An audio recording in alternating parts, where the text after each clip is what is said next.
అందరికీ నమస్కారం. ఈరోజు కథ 'విడువనులే చెల్లి' పార్ట్ 35 అండ్ 36. రచించిన వారు నళిని గారు. ఇక కథలోకి వెళ్తే, అభి ఇంటికి వచ్చేటప్పటికి హాల్లో కూర్చొని జరిగిన దాని గురించి ఆలోచిస్తూ ఉన్నాడు శరత్. ఆడమనిషి ఉన్న ఇంటికి లేని ఇంటికి తేడా స్పష్టంగా తెలుస్తుండగా, పొద్దున్నుండి రాత్రి వరకు ఇంట్లో వాళ్ళిద్దరూ మాత్రమే ఉండడం వల్ల చాలా త్వరగానే విడదీయలేని తండ్రి కూతుళ్ల అనుబంధం ఏర్పడింది కోడలితో. ఎప్పుడూ నవ్వుతూ చకచకా పనులు చేస్తూ ఇల్లంతా సందడిగా తిరిగే కోడలు లేక బోడిపోయినట్టు ఉన్న ఆ ఇంటిని చూస్తుంటే చెప్పలేని ఆవేదనగా ఉంది ఆయనకి. ఎప్పుడూ మావయ్య మావయ్య అంటూ అమాయకత్వం కలిపిన స్వచ్ఛమైన చిరునవ్వుతో తనని పిలిచే ఆమె పిలిపే చెవుల్లో మారుమోగుతుండగా బాధగా కళ్ళు మూసుకొని తల వెనక్కి వాల్చారు. డోర్ తీయగానే ఎదురుగా దిగులుగా కూర్చొని ఉన్న తండ్రి కనబడటంతో టైం చూసుకున్న అభి 11 దాటుతున్నా కూడా పడుకోకపోగా బాధపడుతూ ఎందుకు కూర్చున్నారో తెలిసి, డాడీ అంటూ ఆయన దగ్గరికి వెళ్ళాడు. కొడుకు పిలుపుతో కళ్ళు తెరిచి చూశాడు శరత్. మీకో గుడ్ న్యూస్ అంటూ ఆయన పక్కన కూర్చొని, పదండి డాడీ బయలుదేరదాం అన్నాడు. ఎక్కడికభి అంటూ కళ్ళజోడు పెట్టుకొని కొడుకు వైపు చూశాడు కళ్ళు చిన్నవి చేసి. మీ కోడల్ని తీసుకురావడానికి డాడీ అంటూ ఆయనని పైకి లేపి రూంలోకి తీసుకువెళ్ళి తండ్రి బట్టలు ప్యాక్ చేయడం మొదలుపెట్టాడు. తను విన్నది నిజమా కాదా అర్థం కాక, ఏమంటున్నావు అభి అని అడిగాడు సంతోషం ఆశ్చర్యం కలగలిపిన ఫీలింగ్తో. అవును డాడీ, దానికే చక్కగా బాబు రాగానే ఆయనతో కలిసి వెళ్ళిపోయింది. మరి మనకి తప్పుతుందా? కోడలి కోసం మీరు, పెళ్ళాం కోసం నేను దిగులు పడినా దానికది పట్టదు కదా అన్నాడు కోపాన్ని నటిస్తూ. అలా అనుకో అభి, ఇక్కడ మనం ఎంత బాధపడుతున్నామో అక్కడ పిచ్చి తల్లి అంతకంటే ఎక్కువ బాధపడుతూ ఉంటుంది. మనం అందరికీ తెలిసేలా అయినా బాధపడగలం, కానీ తనకి అక్కడ ఆ స్వేచ్ఛ కూడా లేక లోపల కుళ్ళిపోతూ ఉంటుందిరా అన్నాడు కన్నీళ్లు పెట్టుకుంటూ. ఆయన మాటలకి మనసంతా బరువెక్కగా, అవును అందుకే వెళ్ళి దాని ఇంటికి దాన్ని తీసుకువద్దాం, మీరు రెడీ అవ్వండి అని చెప్పి తన రూమ్కి వెళ్ళబోయాడు. కానీ అభి, జనార్దన్ ఒప్పుకుంటాడంటావా అని అడిగాడు వెళుతున్న కొడుకు వైపు చూసి. బయటకు వెళ్ళేవాడు కూడా ఆగి వెనక్కి తిరిగి, అది నా భార్య డాడీ, ఆపడానికి అడ్డుకోవడానికి ఆయనకి ఏ హక్కు లేదు అన్నాడు సీరియస్గా చూస్తూ. కానీ అభి, హక్కుల గురించి మాట్లాడే సమయం కాదిది, ఏదైనా ప్రేమతో చేసి సాధించు అని ఒక్క ముక్కలో కొడుకు ఏం చేయాలో చెప్పాడు శరత్. దానికి నవ్వుతూ, మీరు చెప్పింది నిజమే, కానీ మీ కోడలికి నా ప్రేమ అర్థం కాదు డాడీ, దానికి నా లాంగ్వేజ్లోనే చెప్పాలి అంటూ అక్కడి నుండి వెళ్ళిపోయాడు. కొడుకు ఏమంటున్నాడో అర్థం కాకపోయినా కోడల్ని తీసుకొచ్చుకోవాలనే ఆలోచన అతనికి వచ్చినందుకు సంతోషిస్తూ అప్పటి వరకు ఉన్న బాధంతా తుడిచిపెట్టుకుపోగా హుషారుగా రెడీ అవ్వడానికి వెళ్ళాడు శరత్. అరగంటలో బట్టలు ప్యాక్ చేసుకొని ఫ్రెష్ అయ్యి రెడీ అవుతూ, అస్సలు అనుకోలేదే నిన్ను చూడ్డానికి, నిన్ను చేరుకోవడానికి ఇంతలా ఎగ్జైట్ అవుతాను అని. ఏంటే అక్కడ కూర్చొని వస్తావా రావా అని ఇక్కడ మా డాడీని టెన్షన్ పెడుతున్నావు. ఇప్పుడు నేనొచ్చి నేను బ్రతిమలాడాలా? చెప్తాను నీ సంగతి అనుకుంటూ నవ్వుతూ గదిలో లైట్స్ ఆఫ్ చేసి బ్యాగ్ తీసుకొని బయటకు వెళ్ళాడు. వెంటనే ఇంట్లో నుండి బయలుదేరి తండ్రి ఏమీ తిని ఉండడు అని తెలిసి ఒక రెస్టారెంట్ ముందు కార్ ఆపి ఆయన వద్దు అంటున్న డిన్నర్ ఆర్డర్ చేసి అది రావడంతో తినేసి అరగంటలో మళ్ళీ వాళ్ళ ఊరు దారి పట్టించాడు కార్ని. నీకోసం తిండి నిద్ర మానుకొని పిచ్చివాణ్ణయ్యాను కదే, అసలు ఇంతలా ఎలా నేను నీకు అడిక్ట్ అయ్యేలా చేసుకున్నావే? అయినా నా కోసం అంత చచ్చిపోయేదానివి నన్ను వదిలేసి ఎలా ఉన్నావే? నేను చేసింది తప్పే కాదు అనను, కానీ నీకు నా మీద రైట్స్ ఉన్నాయి కదా, మరి నేనుండగా నీకు ఇంకొకరు అవసరమా? మరి నేనేమవ్వాలి అని అడగాలి అని కూడా అనిపించలేదా నీకు? వస్తున్నాను కదా, చెప్తాను నీ పని అంటూ ఆమె ఆలోచనలోనే డ్రైవ్ చేస్తున్నాడు అభి. ఎలా అయినా సరే జనార్దన్తో మాట్లాడి కోడల్ని తీసుకొచ్చుకోవాలి. ఇక నుండైనా కొడుకు జీవితం సంతోషంగా ఎటువంటి బాధ లేకుండా సాఫీగా సాగిపోవాలని కోరుకుంటూ నిద్ర కూడా మానుకొని ఆలోచిస్తూ కూర్చున్నాడు శరత్. నీళ్లు చల్లి మొహం తొడవడంతో స్పృహలోకి వచ్చిన శ్రావణి కళ్ళు తెరిచేటప్పటికీ తననే కంగారుగా చూస్తున్న తండ్రిని తమ్ముణ్ణి చూసి వెంటనే లేచి కూర్చుంది. ఏమైందక్కా, ఎందుకు అలా పడిపోయావు అని అడిగాడు తన మొహం మీద ఉన్న తడిని తుడుస్తూ సతీష్. ఏం లేదు అని తల ఊపి మౌనంగా తలదించుకుంటున్న కూతుర్ని చూసి, వెళ్ళి దానికి అన్నం పెట్టుకురా అని చెప్పాడు భార్యకి జనార్దన్. కిక్కురు మనకుండా పళ్ళెం తెచ్చి కొడుకు చేతికి ఇచ్చింది భ్రమరాంబ. దాంతో తనే కలిపి శ్రావణి నోటికి ముద్దని అందించాడు సతీష్. ఇష్టం లేనట్టు మొహం పక్కకి తిప్పుకొని వద్దు అని తల అడ్డంగా తిప్పింది. అక్క ప్లీజ్ అక్క కొంచెం తిను, లేదంటే నీ ఆరోగ్యం పాడవుతుంది అని తమ్ముడు ఎంతగా బ్రతిమిలాడినా కూడా వద్దు అంటుందే కానీ ఒక్క ముద్ద ముట్టని కూతుర్ని చూసి ఒక్క నిమిషం తనని తీసుకువచ్చి తప్పు చేశానేమో అనిపించినా కూడా అభి చేసిన పనులు తలుచుకొని సహనం నశించడంతో ఏ తినకుండా వాణ్ణి తలుచుకుంటూ చస్తావా అని అరిచాడు కోపంగా జనార్దన్. తండ్రి అరుపుకి ఉలిక్కిపడి ఏడుస్తూ తల ఎత్తి చూసింది శ్రావణి. తన కళ్ళలో నీళ్లు చూసి తండ్రిగా తట్టుకోలేక ఛ అందరూ కట్టకట్టుకొని చావండి అంటూ కోపంగా అరిచి అక్కడి నుండి వెళ్ళిపోయాడు జనార్దన్. జరుగుతున్నది ఏది నచ్చకపోయినా కూడా తినకపోతే శ్రావణి ఆరోగ్యం పాడవుతుంది అని బ్రతిమిలాడి 2 ముద్దలు తినిపించాడు సతీష్. సతీష్ తినిపిస్తూ ఉండగానే కడుపులో తిప్పినట్టు అనిపించడంతో నోటికి చేతిని అడ్డం పెట్టుకొని అక్కడి నుండి పెరట్లోకి పరిగెత్తింది శ్రావణి. దాంతో తనకి ఏమైందో అర్థం కాక అక్క ఏమైంది అంటూ తను కూడా వెనకే వెళ్ళాడు సతీష్. బావి దగ్గరికి వెళ్ళి తిన్న ఆ కొంచెం కూడా బయటికి పంపించేసి నీరసంగా ఉండడంతో కొంచెం మొహం కడుక్కొని లోపలికి వచ్చే ఓపిక కూడా లేక పక్కనే ఉన్న అరుగు మీద కూర్చుంది కళ్ళు మూసుకొని ఆమె. చేయి కడుక్కొని తల్లికి కూడా విషయం చెప్పి అక్కడికి వచ్చిన సతీష్ అక్క ఏమైంది అంటూ తన భుజం మీద చేయి వేసి పక్కనే కూర్చున్నాడు. కొడుకు వెనకే వచ్చిన భ్రమరాంబ దూరంగా చూస్తూ నిలబడింది.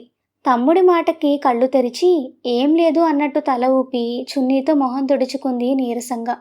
సరే లోపలికి వెళదాం పదా అంటూ ఓపిక లేని అక్క చేతిని పట్టుకొని జాగ్రత్తగా లోపలికి తీసుకువెళ్ళాడు.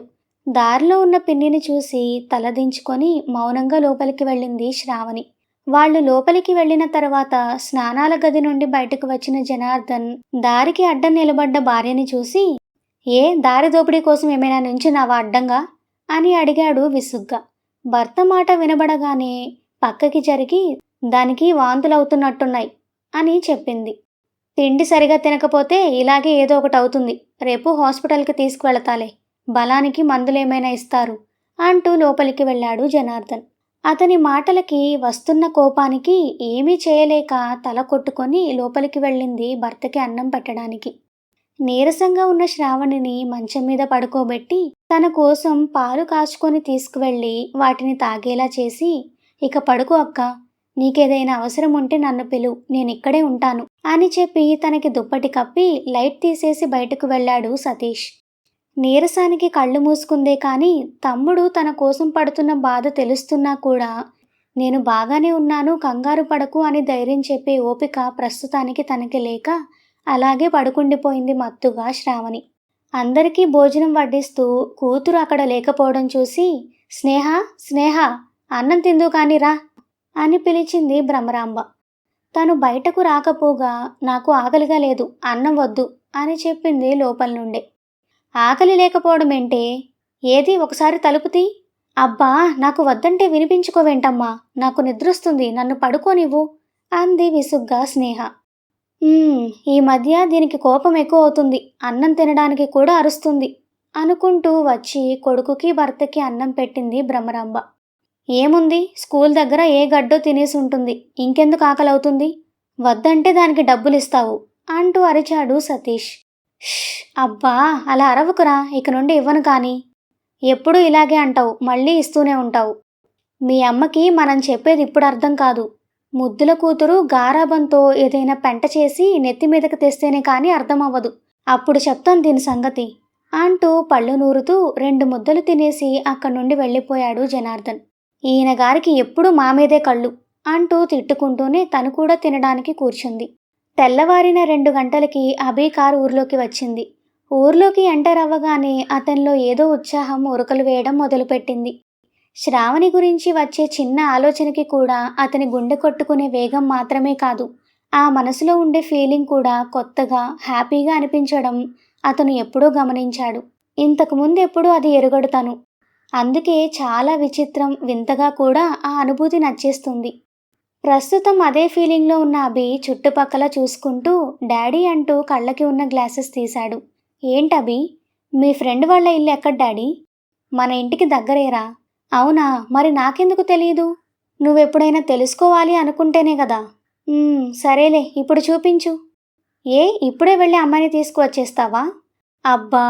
డాడీ, మీరీ మధ్య కోడలి మీద ప్రేమతో నా మీద కనిపించకుండా సెటైర్స్ బాగానే వేస్తున్నారని మీకు తెలుస్తుందా? నా అంత ఎదిగిన కొడుకుని కొట్టి తిట్టలేను గదా! ఓహ్! అయితే ఇదొక కోరిక కూడా ఉందా మీ మనసులో? ఎన్ని ఉన్నా లాభమేముందిలే కానీ, అదిగో అదే జనార్దన్ ఇల్లు అంటూ అక్కడ ఉన్న డాబా ఇల్లు ఒకటి చూపించాడు శరత్. చిన్న ఇల్లైనా ఇంటి ముందు ఖాళీ స్థలంతో, ఇంటికి బయట ఉన్న అరుగులతో బాగానే ఉన్న ఇల్లుని చూసి శ్రావణి కనబడుతుందేమో అని చూశాడు అభి. కానీ బయట ఎవరూ కనబడకపోవడంతో ఉఫ్! అంటూ గాలి బయటకు వదిలి, నా పిచ్చి కానీ దానికి పని పాట లేకుండా తిరిగే అలవాటు లేదుగా. అయితే ఏ వంటింట్లోనో లేదంటే ఏ ఇల్లు క్లీన్ చేసుకుంటూనో ఉంటుంది తప్ప కనీసం ఆరు బయట గాలి ఆస్వాదించాలని కూడా తెలీదు ఆ మొద్దుకి అని తిట్టుకుంటూ కార్ని ముందుకి పోనిచ్చాడు. వాళ్ళ కార్ అలా ముందుకి వెళ్ళగానే ఆ ఇంట్లో నుండి తండ్రి తమ్ముడితో కలిసి బయటకు వచ్చింది శ్రావణి. జేబులో నుండి డబ్బులు తీసి కొడుకుకి ఇచ్చి మంచి హాస్పిటల్కి తీసుకువెళ్ళు అని చెప్పి తలదించుకొని ఉన్న కూతురు వైపు చూసి త్వరగా వచ్చేయండి అని చెప్పి అక్కడి నుండి పొలానికి వెళ్ళిపోయాడు జనార్దన్. దాంతో పదక్క అంటూ బైక్ స్టార్ట్ చేసి అక్కని కూర్చోమని చెప్పి తను కూర్చున్న తర్వాత ముందుకి పోనిచ్చాడు సతీష్. కార్ దిగి రాత్రి నుండి డ్రైవింగ్లో ఉండడం వల్ల పట్టేసినట్టు ఉన్న బాడీని స్ట్రెచ్ చేస్తూ వెనక్కి చూసిన అభికి చీర కట్టిన శ్రావణి తమ్ముడి బైక్ మీద రోడ్ మలుపు తిరుగుతూ కనబడటంతో, ఆ, నేను చూసింది నిజమేనా? ఇంత పొద్దున ఎక్కడికి వెళ్తుంది అనుకుంటూ, డాడీ మీరు లోపలికి వెళ్ళండి అంటూ వేప చెట్టు కిందకి వెళ్ళి వెంటనే బావమరిదికి ఫోన్ చేశాడు అభి. ఒక చేత్తో డ్రైవ్ చేస్తూనే రింగ్ అవుతున్న ఫోన్ని పాకెట్ నుండి తీసి నెంబర్ చూసిన సతీష్ బావ దగ్గర నుండి ఫోన్ అని అర్థమై, అభి నుండి ఫోన్ వస్తే మాట్లాడొద్దు అని చెప్పిన తండ్రి మాట గుర్తు వచ్చి మాట్లాడాలా వద్దా అనుకుంటూ మిర్రర్ నుండి వెనక కూర్చున్న అక్క మొహం చూశాడు. ఏదో ఆలోచిస్తూ దిక్కులు చూస్తూ కూర్చున్న ఆమెని చూసిన తర్వాత, అక్క వచ్చిన దగ్గర నుండి ఇలాగే ఉంది, ఒకవేళ బావతో మాట్లాడితేనైనా తను మంచిగా ఉంటుందేమో అనే ఆలోచన రావడంతో వెంటనే బండి స్లో చేసి అభి కాల్ లిఫ్ట్ చేశాడు. కాల్ లిఫ్ట్ చేయగానే, ఎక్కడ్రా మీరు అని అడిగాడు అభి. అతను ఏమడుగుతున్నాడో అర్థం కాక, ఏంటి బావా అని అడిగాడు సతీష్. మీ అక్కని తీసుకుని నువ్వెక్కడికి వెళ్తున్నావు అని క్లారిటీగా అడిగాడు అభి. మేం వెళ్తున్నామని నీకెలా తెలుసు ఆశ్చర్యంగా అడిగాడు సతీష్. అవన్నీ తర్వాత, ముందు ఎక్కడికి వెళ్తున్నారో చెప్పు అన్నాడు కొంత విసుగ్గా అభి. తను ఎవరితో మాట్లాడుతున్నాడో కూడా పట్టించుకోకుండా తన ఆలోచనలో తను ఉన్న శ్రావణిని చూస్తూ, అక్కకి ఒంట్లో బాగోలేదు, అందుకే హాస్పిటల్కి తీసుకువెళుతున్నాను అని చెప్పాడు సతీష్. ఏంటి, ఏమైంది తనకి అని అడిగాడు ఒకంత కంగారుగా. వచ్చిన దగ్గర నుండి సరిగా అన్నం తినడం లేదు, దాంతో నీరసం ఎక్కువయి వాంతులవుతున్నాయి. అవునా, సరే జాగ్రత్తగా తీసుకువెళ్ళు అని 1 మినిట్ కాల్ కట్ చేయకుండా అలాగే వెళ్ళు. అతను అలా ఎందుకు చేయమంటున్నాడో అర్థం కాక, ఓసారి అక్కతో మాట్లాడు బావా అన్నాడు. ఇప్పుడొద్దు, తర్వాత మాట్లాడతాను. నువ్వు మాత్రం కాల్ కట్ చేయకుండా అలాగే వెళ్ళు, లేదంటే నువ్వెక్కడికి వెళ్తున్నావో చెప్పు, నేను వస్తాను. అంటే మీరిక్కడికి వచ్చారా? అవును, ఆ విషయం మీ అక్కతో చెప్పకు, దాంతో నేను తర్వాత మాట్లాడతాను. ఓకే, కానీ మీరవసరం లేదు, మేం త్వరగానే వచ్చేస్తాం. జాగ్రత్త. అయినా అది వచ్చే ముందు బాగానే ఉంది కదరా, సడన్గా ఎందుకు దానికి అలా అవుతుంది? ఏమో, అదే తెలీదు, అందుకే నాన్న హాస్పిటల్కి తీసుకువెళ్ళమన్నాడు. చేయవలసిందంతా చేసి ఇప్పుడు ఇవన్నీ ఎందుకు అని గొనుక్కొని, అసలు దాన్ని అక్కడి నుండి ఎవరు తీసుకురమ్మన్నాడ్రా, మీ నాన్నని అన్నాడు. దానికి ఇంకేం మాట్లాడలేదు సతీష్. సరే జాగ్రత్తగా డ్రైవ్ చేయి. అలాగే అంటూ ఫోన్ని పాకెట్లో వేసుకున్నాడు సతీష్. కారులో నుండి తన బ్లూటూత్ తీసి కనెక్ట్ చేసుకొని ఫోన్ పాకెట్లో పెట్టుకున్నాడు అభి కూడా. ఇంటి ముందుకి వచ్చే వరకు వాళ్ళు వస్తున్నట్టు తెలియని నాగమణి వాళ్ళు ముందు షాక్ అయినా హడావుడిగా శరత్కి ఎదురు వచ్చాడు శంకర్రావు. ఆయన చేతిలో బ్యాగులు తీసుకుంటూ, ఎప్పుడు బయలుదేరారన్నయ్య అని అడిగాడు మర్యాదపూర్వకంగా. ఇదిగో వాడున్నాడుగా, వీడికి అర్ధరాత్రి కుట్టింది పురుగు, లేడికి లేచిందే పరుగని అప్పుడే బయలుదేరి తీశాడింకా. బ్యాగులు లోపల పెట్టొచ్చి, అసలు ఏం జరిగిందన్నయ్య, నాకేం అర్థం కావడం లేదు అంటూ శరత్కి ఎదురుగా కూర్చున్నాడు కుర్చీలో. ఏం చెప్పాలో తెలియక మౌనం దాల్చాడు శరత్. అది చూసి ఆయన ఇబ్బంది పడుతున్నాడు అనుకొని, మీరుండండి, బావగారు ప్రయాణం చేసి ఇప్పుడే కదా వచ్చారు, ముందు కొంచెం విశ్రాంతి తీసుకొనివ్వండి అని కళ్ళతో వద్దు అని సైగ చేసింది నాగమణి.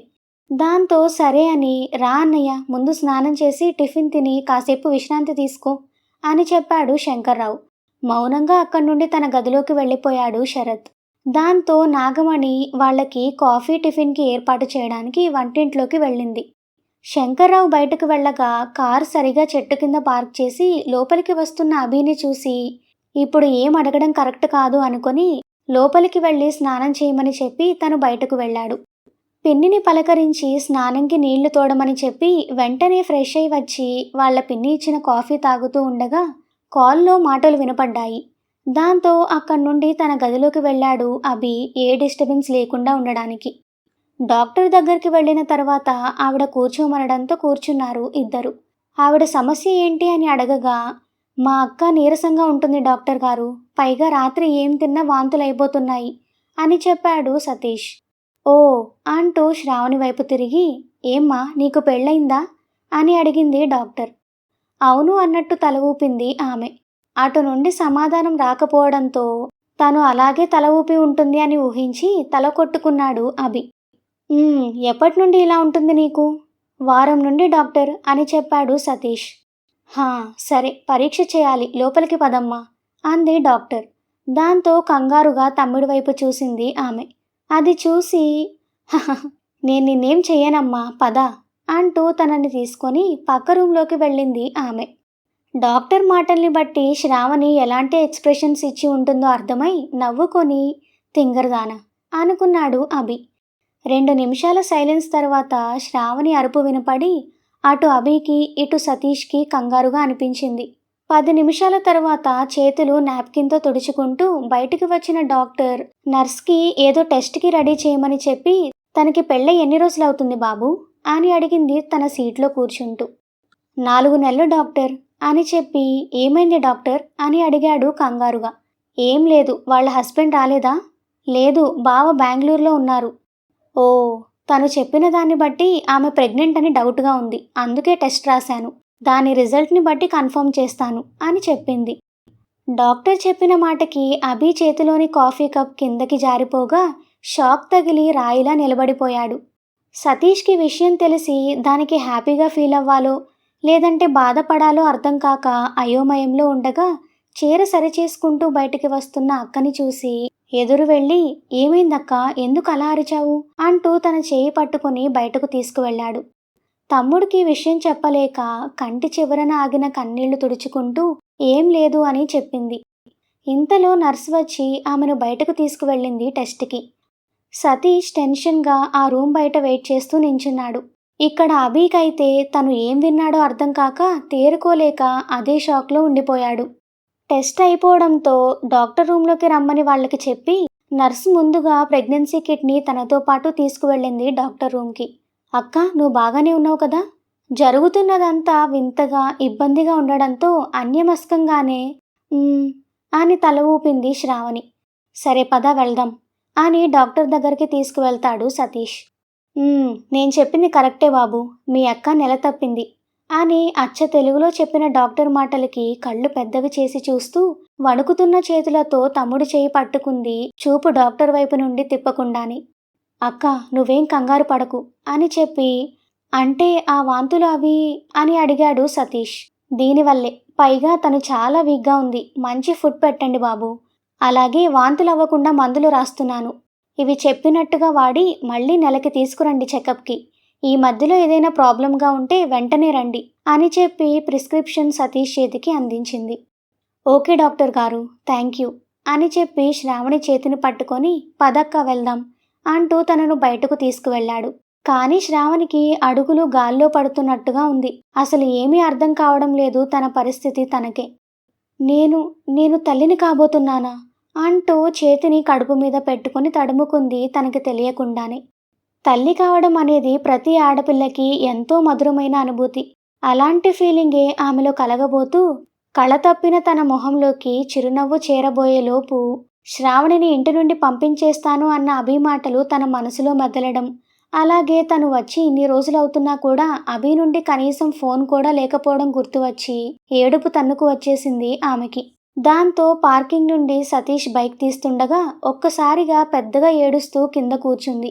అది చూసి అక్క అని అరుస్తూ మళ్ళీ బైక్ స్టాండ్ వేసి శ్రావణి దగ్గర కింద కూర్చొని, ఏమైందక్క, ఎందుకు ఏడుస్తున్నావు ఇటు చూడు, మా అమ్మవి కదూ, చెప్పక్క, ఎందుకు ఇలా ఏడుస్తున్నావు అంటూ ఎంతో బాధగా అనునయంగా అడుగుతున్న తమ్ముణ్ణి హత్తుకొని మరింతగా ఏడ్చింది శ్రావణి. అక్క అంటూ ఆమె బాధ చూడలేక అతని కళ్ళలో కూడా నీళ్లు తిరుగుతుంటే ఏం చేయాలో, ఆమెను ఎలా ఓదార్చాలో అర్థం కాక తన వెన్ను నిమురుతూనే తన కన్నీళ్లు తుడుచుకొని శ్రావణిని సముదాయించాడు. సతీష్ అరుపుతో షాక్ నుండి బయటపడ్డ అభి శ్రావణి అంత పెద్దగా ఏడవడంతో, ఏ ఏమైందే, ఎందుకు అంతలా ఏడుస్తున్నావు అంటూ కంగారుగా ఆ గదిలోనే అటు ఇటు తిరిగాడు టెన్షన్గా.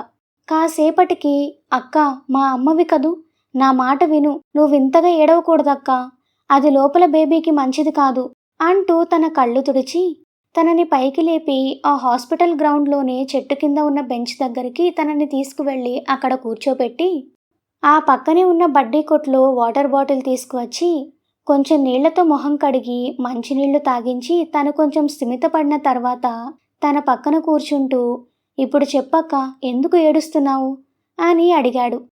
అప్పటికీ కూడా వెక్కిళ్ళు పెడుతూనే తలదించుకొని ఏమీ లేదన్నట్లు తల అడ్డంగా ఊపింది ఆమె.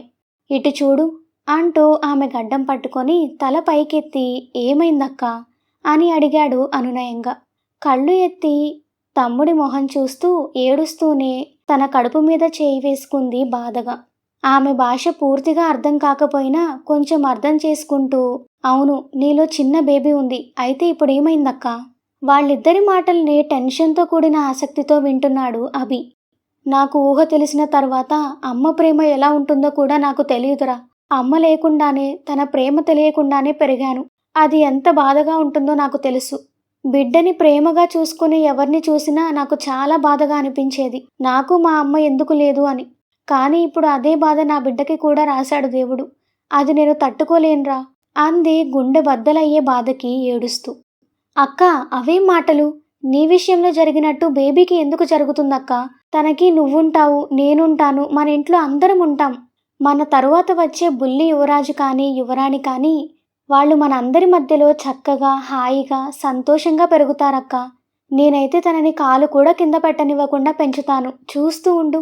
అంతేకాని నువ్వు ఇలాంటి పిచ్చి ఆలోచనలే మనసులో పెట్టుకోకు అంటూ వెక్కిళ్ళు పెడుతూనే, అందరూ ఉన్నారు, కానీ నాకు తల్లి లేనట్టే తనకి కూడా వాళ్ళ నాన్న ఉండరు కదా. ఇంక మరి అందరినీ చూసి అప్పుడు తను కూడా నాలాగే బాధపడుతుంది కదా అంటూ మొహాన్ని చేతుల్లోకి దాచుకొని మళ్ళీ బోరున ఏడ్చింది శ్రావణి. ఆ మాటలు వింటూ బాధగా కళ్ళు మూసుకొని మంచం మీద కూలబడ్డాడు అభి. అప్పటికి ఆమె బాధ అర్థమై, అక్క అంటూ తనని గుండెకి హత్తుకొని, అలా అనకు, నీకు అలాంటి బాధ ఎప్పటికీ రాదు. నువ్వు బావ సంతోషంగా ఉంటారు మీ బేబీతో. ప్లీజ్ అక్క, బాధపడకు అన్నాడు బాధగా. లేదు, నేనింక మీ బావ దగ్గరికి ఎప్పటికీ వెళ్ళను, నాకు తెలుసు అంటూ చిన్నపిల్లలా ఏడుస్తూ, ఆయనకి నేను అవసరం లేదు, నా కోసం రారు. ఒకవేళ మామయ్య కోసం వచ్చినా కూడా నాన్న నన్ను అక్కడికి పంపడు.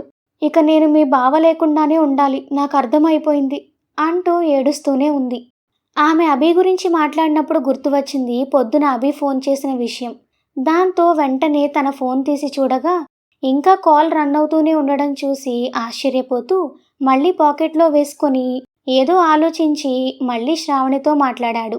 అంటే అక్క, నీకు బావంటే ఇష్టమా?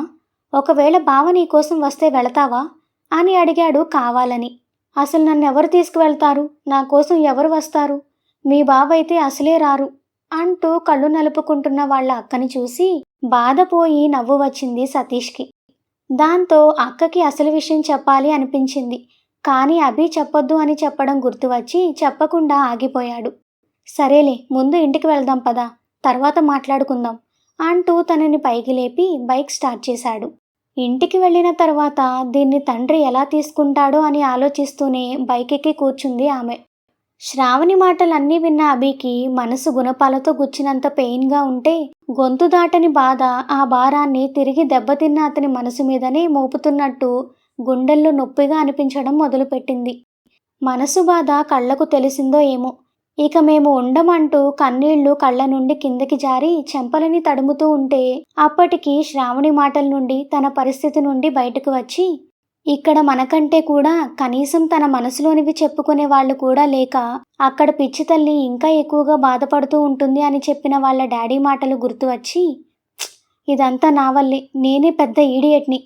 ఈరోజు కనీసం ఇంత మంచి హ్యాపీ మూమెంట్‌ని కూడా అది హ్యాపీగా ఫీల్ అవ్వడానికి కూడా భయపడి బాధపడుతుంది. ఛ! అంటూ మంచం మీద నుండి కిందకి దిగి చెవిలోని బ్లూటూత్ తీసి విసిరికొట్టి తన కోపాన్ని కంట్రోల్ చేసుకోవడానికి శతవిధాలుగా ప్రయత్నం చేసి చివరికి రిలాక్స్ అభి.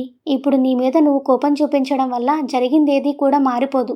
కాబట్టి ప్లీజ్ కామ్ డౌన్ అంటూ తల్లో చేతులు పెట్టుకొని తల వెనక్కి అనుకుంటూ కళ్ళు మూసుకొని శ్రావణి తల్లి కాబోతుంది అని డాక్టర్ చెప్పిన మాటల్ని గుర్తు చేసుకోగానే ఎర్రని అతని పెదవుల మీద చల్లని చిరునవ్వు వస్తూ అతని కోపాన్ని పటాపంచలు చేయడమే కాకుండా అతని మనసుని శాంతింపచేసింది. దాంతో వెంటనే కళ్ళు తెరిచి నేను అప్పుడే ఫాదర్ని కాబోతున్నాను. ఓ మై గాడ్ అంటూ ఆశ్చర్యంగా చేతులు నోటికి అడ్డం పెట్టుకొని నిలబడలేక కూర్చోలేక ఆ సంతోషంలో ఏం చేయాలో అర్థం కాక yes, I'm going to be a father అంటూ ఒక్కసారిగా గాల్లోకి ఎగిరి ముందుగా ఈ విషయాన్ని ఇంట్లో వాళ్లకు చెప్పాలని గబగబా బయటకు వెళ్ళబోయిన వాడే మళ్ళీ ఆగిపోయి కాదు, ఫస్ట్ మా ప్రాబ్లమ్స్కి సొల్యూషన్ ఇచ్చి ఆ తర్వాత ఈ హ్యాపీ న్యూస్ అందరితో షేర్ చేసుకోవాలి. షేర్ చేసుకోవడమే కాదు, గ్రాండ్గా సెలబ్రేట్ చేసుకోవాలి అనుకున్నాడు సంతోషంగా. ఆ తరువాత కాసేపటికి నార్మల్ అయ్యి బయటకు వెళ్ళి డాడీ డాడీ అంటూ కేకలు వేయడంతో ఏమైందో అని కంగారుగా బయటకు వచ్చారు అందరూ. ఏంటబి అలా అరిచావు, ఏమైంది అని అడిగాడు శరత్.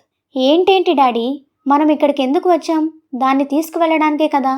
మరి మనం ఇంట్లోనే ఉంటే అది వచ్చి నేను మీతో వస్తాను అంటుందా అంటూ పెద్ద పెద్ద మాటలు మాట్లాడుతున్న కొడుకుని ఆశ్చర్యంగా చూస్తూ ఇప్పుడు దానికి నన్నేం చేయమంటావు అభి అని అడిగాడు శరత్. ఏం చేయడం ఏంటి డాడీ, పదండి మీ ఫ్రెండ్ ఇంటికి వెళ్దాం అన్నాడు. ఆహా చూడు బాబు, ఇప్పుడు అది నా ఫ్రెండ్ ఇల్లు మాత్రమే కాదు, మీ మామగారి ఇల్లు కూడా. అదేలే మా మామగారి ఇల్లు, అక్కడికి వెళ్దాం పదండి. అక్కడికి నేను రాను అంటూ చేతిలో టవల్ని భుజాల చుట్టూ వేసుకొని కుర్చీలో కూర్చున్నాడు శరత్. అదేంటి, ఎందుకు రారు? మీరు రాకపోతే శ్రావణి మన ఇంటికి ఎలా వస్తుంది అని అడిగాడు ఉన్నట్టుండి శరత్ ప్రవర్తన అర్థం కాక. అవన్నీ నాకు అనవసరం, నేను మాత్రం అక్కడికి రాను. ఈసారి నాగమణి శంకర్రావు కూడా ఆశ్చర్యపోతూ ఒకరిని ఒకరు చూసుకున్నారు ఏమీ అర్థం కాక. అదే ఎందుకా? వాడు నన్ను ఎన్నెన్ని మాటలు అన్నాడో తెలుసా? వాడికి అంత ఉంటే మగపిల్లాడి తండ్రిగా నాకెంత ఉండాలి? కాబట్టి ముందుగా వాడే వచ్చి నాకు క్షమాపణ చెప్తే కానీ నేను వాడితో మాట్లాడను అని భీష్మించుకొని కూర్చున్నాడు.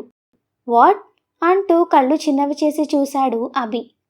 తెలుగులో చెప్తే అర్థం కాలేదా? పోనీ ఇంగ్లీష్లో చెప్తాను. వామ్మో, ఈయనేతో నా కొంప ముంచేలా ఉన్నాడు అనుకొని ఇప్పుడు మీకు ఈగో ఏంటి డాడీ అని వెళ్ళి తండ్రి పక్కన కుర్చీలో కూర్చుంటూ డాడీ ప్లీజ్ డాడీ, మీరు అలా అంటే ఎలా? ఒకసారి ప్రయత్నం చేస్తేనే కదా. అవన్నీ నాకు అనవసరంరా, నేను రావాలి అంటే నేను చెప్పింది జరగాలి అంతే. ఎప్పుడూ లేనిది శరత్ అంత గట్టిగా పట్టుపట్టడం అనేది మామూలు షాక్ ఇవ్వలేదు అభికి. డాడీ అంతేనా అని అడిగాడు లేచి నించుంటూ. అంతే అని గట్టిగా అనడంతో పక్కనే ఉన్న కుర్చీని కోపంగా కాలితో తన్ని అక్కడి నుండి వెళ్ళిపోయాడు అభి. ఇంటికి వచ్చేటప్పటికి మధ్యాహ్నం అవ్వడంతో కూరగాయలు కోసేటప్పుడు తెగిన వేలికి కట్టుకొని రుసరుసలాడుతూ వంట చేస్తుంది భ్రమరాంబ. బైక్ దిగి ముందుగా పెరట్లోకి వెళ్ళి మొహం కాళ్ళు చేతులు కడుక్కోవడంతో ఎండకి కొంచెం ప్రాణం తేరుకున్నట్టు అనిపించింది శ్రావణికి. బైక్ తాళాలు టీవీ దగ్గర పెడుతూ తిట్టుకుంటున్న తల్లిని చూసి అబ్బా ఏంటమ్మా, ఒక్కరోజు కూడా నీ సంగీతం లేకుండా ప్రశాంతంగా ఉండదా ఇల్లు అని విసుక్కొని కాళ్ళు కడుక్కోవడానికి వెళ్ళాడు సతీష్. అనండిరా, అందరూ నన్నే అనండి, నాకేమైనా కూడా ఎవరికి ఏ బాధ లేదు, మీకు మాత్రం ఇల్లు ప్రశాంతంగా కావాలి, అలాగే తినడానికి టైంకి కంచంలోకి అన్నం రావాలి అంతేగా అంటూ ఉండగా చీర కొంగుతో మొహం తుడుచుకొని నువ్వెళ్ళు పిన్ని, వంట నేను చేస్తాను అంటూ ఆవిడ చేతిలో గరిట తీసుకుంది శ్రావణి. తన ప్రాణమంతా కళ్ళల్లో ఉన్నట్టు అనిపించడంతో పాపం అనిపించి వద్దులేమ్మా, మళ్ళీ ఒంట్లో బాగోలేని నీతో పని చేయించాను అని మీ నాన్న నా మీద ఇంతెత్తులు లేస్తాడు అంటూ సాగదీసింది. లేదులే పిన్ని, నేను బాగానే ఉన్నాను, నాన్నకి ఆ విషయం నేను చెప్తానులే, నువ్వు వెళ్ళి కాసేపు పడుకో అని చెప్పింది. దాంతో పని దాదాపు అయిపోవచ్చింది అని అక్కడి నుండి వెళ్ళబోయిన భ్రమరాంబని పిలిచింది శ్రావణి. ఏంటని వెనక్కి తిరిగిన ఆమె చేతిని పట్టుకొని తెగిన వేలికి ఉన్న తడిగుడ్డని తీసి పక్కనే ఉన్న అల్మరా నుండి పసుపు తీసుకొని నోటితో గాలి ఊదుతూ ఆ వేలికి నిండుగా అద్ది ఇక వెళ్ళు పిన్ని అంటూ వంట పనిలో పడింది. తన వేలుని అలాగే ఎదురుగా ఉన్న శ్రావణిని చూస్తూ నిలబడిన ఆమె కళ్ళలో నీళ్లు గిర్రున తిరగగా ఆమె వెళ్ళిపోయిన దగ్గర నుండి తన సొంత పిల్లలే ఇంతకంటే ఎక్కువ దెబ్బలు తగిలినా కూడా పట్టించుకోకుండా తనని వదిలేశారు. ఆడపిల్లైన స్నేహ కూడా అయ్యో పాపం అనలేదు. అలాంటిది ఎప్పుడూ తనని తిడుతూ సాధించిపోస్తుంది అన్న విషయం కూడా మర్చిపోయి ఆమె చెప్పకపోయినా గమనించి తన వేలిని చూసి పసుపు పెట్టి వెళ్ళి విశ్రాంతి తీసుకోమని పంపిస్తున్న శ్రావణిని చూస్తే తను చేసిన తప్పులన్నీ తన కళ్ళ ముందు తిరిగి సిగ్గుపడేలా చేయడంతో అక్కడి నుండి లోపలికి వెళ్ళిపోయింది సిగ్గుతో భ్రమరాంబ. ఏంటన్నయ్య ఇది? ఏదో పొరపాటు జరిగింది, వాడు తెలుసుకున్నాడు, ఇప్పుడంతా సర్దుకుంటుంది అనుకుంటే నువ్వేమో అలా మాట్లాడి వాడికి కోపాన్ని తెప్పిస్తున్నావు. పొరపాటని నువ్వే అంటున్నావు కదా చిన్న. అందుకే అలాంటి పొరపాటు జీవితంలో ఇంకెప్పుడూ చేయకూడదు. అది శ్రావణి విషయంలో అసలే చేయకూడదు అంటే తనే శ్రావణితో మాట్లాడి తన మనసులో ఉన్నది చెప్పి తనని తన జీవితంలోకి హ్యాపీగా తీసుకొచ్చుకోవాలి. అప్పుడే తన విలువ వాడికి అర్థమవుతుంది. అతని మాటలకి నాగమణి శంకర్రావు మొహమొహాలు చూసుకున్నారు. కానీ అన్నయ్య, ఇప్పుడు వీడు మాత్రమే తనతో జనార్దన్తో మాట్లాడి అన్నీ సరిచేసుకోవడం అంటే కష్టం అనిపిస్తుంది నాకు అన్నాడు శంకర్రావు. అవును, కష్టం కాదు, చాలా కష్టం. కానీ కష్టం తర్వాత వచ్చే సుఖానికే విలువ ఉంటుంది. అది అభికే అర్థం కావాలి అన్నాడు చిన్నగా నవ్వుతూ. దాంతో శరత్ అదంతా కావాలనే చేస్తున్నాడు అని అర్థమై విచిత్రంగా చూశారు అతని వైపు. నవ్వుకుంటూనే లోపలికి వెళ్ళి షర్ట్ వేసుకొని, చిన్న నేనొకసారి మన పొలం వరకు వెళ్ళొస్తాను అంటూ చెప్పులు వేసుకున్నాడు శరత్. ఉండన్నయ్య, అన్నం తిన్న తర్వాత నేను కూడా వస్తాను, ఇద్దరం కలిసే వెళ్దాం అన్నాడు బయటకు వస్తూ శంకర్రావు. లేదురా, నువ్విప్పుడేగా వచ్చావు, తిని కాసేపు విశ్రాంతి తీసుకో, నేను వెళ్ళొస్తానులే అంటూ అక్కడి నుండి వెళ్ళిపోయాడు శరత్. వెళుతున్న అన్నని చూసి నిట్టూర్చి లోపలికి వెళ్ళిపోయాడు శంకర్రావు. ఆకలిగా లేకపోవడం, పైగా నీరసంగా ఉండడంతో వంట చేసిన తర్వాత ఓపిక లేక మంచం మీద వాలిన శ్రావణికి మగతగా కళ్ళు అంటుకుపోగా సాయంత్రం వరకు అసలు మెలకువ రాలేదు. కళ్ళు తెరిచి చూసేటప్పటికి కళ్ళ ముందు బుక్ పట్టుకొని చదువుకుంటూ తన గదిలోనే ఉన్న తమ్ముడు కనబడడంతో, సతీష్ అన్నం తిన్నావా అని అడుగుతూనే పైకి లేచి కూర్చుంది. హా, నేను తిన్నాను, కానీ నువ్వేంటక్కా తినకుండానే పడుకుండిపోయావు అని అడిగాడు బుక్ మూసి పక్కన పెడుతూ. నాకు ఆకలిగా లేదురా అంటున్న వాళ్ళ అక్క మొహం చిన్నబోయి ఉండడం చూసి, అక్క అలా అంటే ఎలా చెప్పు, అసలు నువ్వు తినకుండా మానేస్తే మాత్రం అన్నీ చక్కబడతాయా? అయినా బావంటే ఇంత ప్రేమ ఉన్నదానివి అక్కడి నుండి ఎలా వచ్చేశావక్క అన్నాడు పక్కనే శ్రావణి కోసం తెచ్చిన అన్నం ప్లేట్ మీద మూత తీసి కలుపుతూ. ప్రేమ మనకి మాత్రమే ఉంటే చాలదురా, అయినా నేనెక్కడ వచ్చేశాను సతీష్, నాన్ననే మామయ్య గారిని మాటలని నన్ను బలవంతంగా తీసుకువచ్చేశారు. మరి నీకు అక్కడి నుండి రావడం ఇష్టం లేనప్పుడు నేను రాను అని చెప్పొచ్చు కదా. అమ్మో, నాకంత ధైర్యం లేదు అంది గుండె మీద చేయి వేసుకొని. అది చూసి నవ్వి, నువ్విప్పుడు చిన్నపిల్లవి కాదక్క భయపడటానికి, నువ్వే ఒక బేబీకి అమ్మవి, కాబట్టి నువ్వు ధైర్యంగా ఉండాలి అంటూ అన్నం కలిపి తినిపించబోయాడు. ఆ వాసనకే ఆమెకి కడుపులో తిప్పుతుండగా చీర కొంగుతో తన ముక్కుని మూసుకొని, అబ్బా వద్దురా, నాకు తినాలని లేదు, ఒకవేళ తిన్నా కూడా అది లోపల ఉండేలా లేదు అని చెప్పింది. ఏం కాదు, కొంచెం తిని డాక్టర్ గారు ఇచ్చిన మందులు వేసుకుంటే అంతా బాగానే ఉంటుంది, అంతేకాని తినను అంటే లోపల నీ బేబీ ఆరోగ్యం పాడవుతుంది, అందుకే నీకు ఇష్టమున్నా లేకపోయినా తినాలి, తప్పదు అంటూ నోటి దగ్గర ఉన్న ఆమె చేతులు తనే తీసి తినిపించాడు బలవంతంగా. దాంతో ఇష్టమున్నా లేకపోయినా లోపల ఉన్న తన పాప ఆరోగ్యం కోసం తినాలని అనుకుంటూ ఆ ఇష్టంగా తినడం మొదలుపెట్టింది, తన కడుపుని 2 చేతులతో చుట్టేస్తూ. తమ్ముడు చెప్పిన మాటల్ని గుర్తు చేసుకుంటూ, అయినా నేనక్కడ ఉన్నా లేకపోయినా ఆయనకి తేడా లేనప్పుడు నేనెక్కడ ఉంటే ఏముందులే అనుకుంది. కానీ ఎందుకో కానీ ఆ మాటకి ఆమె మనసు ఒప్పుకోలేదు. ఎందుకు నేను ఆయన కోసం ఇంతగా బాధపడుతున్నాను?